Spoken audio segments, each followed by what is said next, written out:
notare, allora, sconviviamo troppo con i nostri monumenti storici senza renderci conto che è un monumento storico. Uno forse dei più importanti, il Ponte dell'Ammiraglio, è questo. Il Ponte dell'Ammiraglio fu costruito nel 1113 da Giuseppe d'Antiochia, che era ammiraglio di Ruggero Codogno.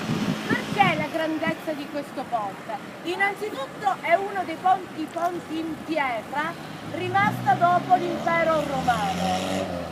Unisce la sapienza dell'arte araba-normanna con l'ingegno dei bizantini. La particolarità di questo ponte sta proprio negli archi, che voi vedete sono 11, molto acuti, costruiti in questo modo proprio per sorreggere il peso che doveva sopportare il ponte. Noi stiamo parlando di un ponte che era vissuto dalle popolazioni di allora, perché passava il fiume Oreto, che fu deviato nel 1938 a causa delle frequenti alluvioni.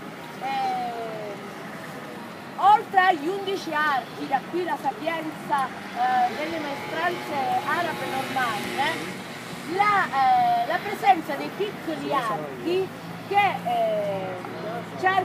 sorreggono le pressioni del fiume, che sorreggevano le pressioni quando era in pieno. Questo ponte, oltre al fatto di essere un ponte, l'unico ponte in pietra, oggi è ricordato anche perché qui, 27 maggio del 1860, Garibaldi si scontrò con le truppe borboniche scendendo da Gibilrossa. Tanto è vero che l'arteria principale della seconda circolazione